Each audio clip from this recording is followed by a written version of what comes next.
What's going on, everybody? I just wanted to take a second and show you I finally have a decent workspace in the back patio. I spent today cleaning it up. It looks great. I've got some room to move around, some room to store some more bikes. I'm gonna be working on a project today, actually. As you guys know, I'm still learning. I'm still wanting to become a better bike mechanic. And in order to do that, you have to go to a bike shop. So actually, I had the opportunity to go to Rock and Road in Anaheim Hills to get some good tips, some good info, some things to think about when working on bikes and building these bikes. So check it out. Here we are at Rock and Road, Anaheim Hills. Yeah, no, thanks for having me on your videos. Yeah, I'm looking forward to talking about bikes and showing you some tips. Awesome. Let's go do it. Thanks. Which one? What model is this? This one's called the Levo SL, so it's the mid-powered e-bike. So basically, we're over here because I asked Ed if I need, to make adjustments to my suspension or anything like that. I have a shock pump. I want to get a proper tutorial on maybe how to use it. Sure. So most front forks, you're going to have a top cap on the left side. You're going to want to take that top cap off, and then you're going to attach the shock pump. The air pressure is going to determine based on sag. And sag means how much the suspension has compressed based on just your rider weight. And the sag that we like to shoot for is around 25 to 30% sag. And then you have a rubber O-ring that's on the suspension, and that's an easy way to tell how much sag you have in the suspension after you put the air pressure in. And then for the rear shock, I'll right there. Oh, I see it, yep. And then you're just gonna attach the shock pump. Would you say, sorry, Yeah, would you say sag is basically kind of, if you measure this tube as 100%, these 25 to 30 would be? That is correct. Very cool. Awesome. Well, hey, there you go. We're at the service bar, but we're gonna turn it into sort of a tire bar today. I recently built a mountain bike and you helped me out a lot with that one. Yep. I was trying to decide what kind of tire I wanted to put on there. I'll let you take it away and kind of let everybody know, kind of give me a refresher on what tire is best for what scenario. Most mountain bikes, we categorize them. Cross-country bikes typically have less travel and faster rolling tires. And then we've got trail bikes or sometimes enduro bikes that have more travel. With cross-country bikes, you're gonna wanna go with tires that have faster rolling, and the knobs basically are gonna be smaller knobs. They're lighter. These guys usually, if we wanna get into weights, these typically run anywhere from like 750 grams to maybe 950 grams. But the key with the cross-country tires is they roll fast, they're lightweight and good for competition. At the time of this recording, I know Over the Hump is going on right now. So would you say that tire's probably good for racing? 100%. If you're racing over the hump, the Fast Track is probably one of the best choices.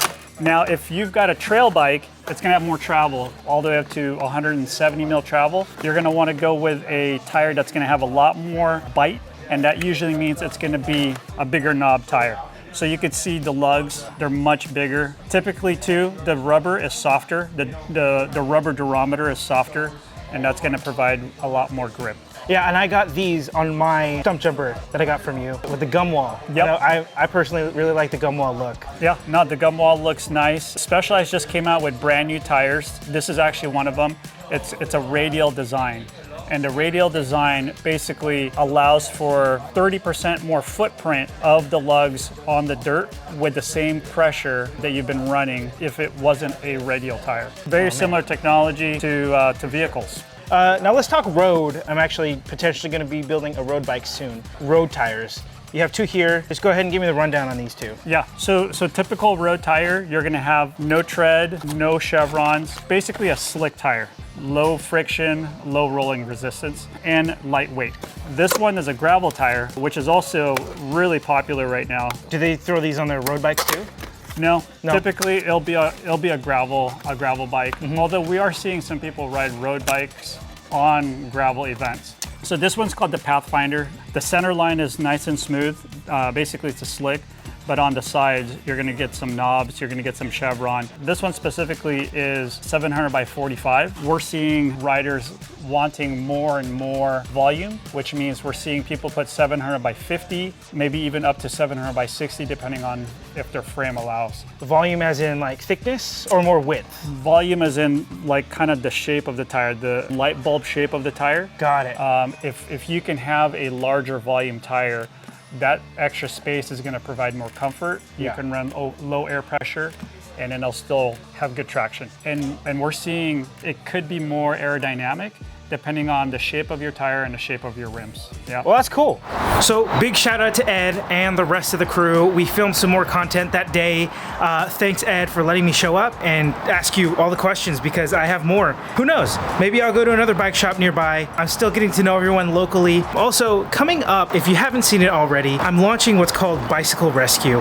And what I'm doing is I'm taking in donated bikes, fixing them up, and getting them to students or to adults who need them. Cars are expensive, gas is expensive, but what's not expensive is having a bike that is powered and pedaled by a human being. So I want to be able to provide a reliable means of transportation to locals who need it. If you visit www.bicyclerescue.org, you will see I have a pitch video on there already. I'm working to partner with local storage units to take in bicycle donations, the college campuses to take in bicycle donations, as well as to distribute these bikes, because it's one thing to get the bikes and then it's the other thing to distribute them and get them to the people who need them. So if you want to support me, you can by visiting our website at www.bicyclerescue.org. You could donate some parts, you could donate a bike, you could donate cash. I'm really excited about this and just want to say thanks again for watching. Thanks for subscribing to SoCal Biking. Stay tuned for more bike content, more building content, but also more about Bicycle Rescue. Thanks again.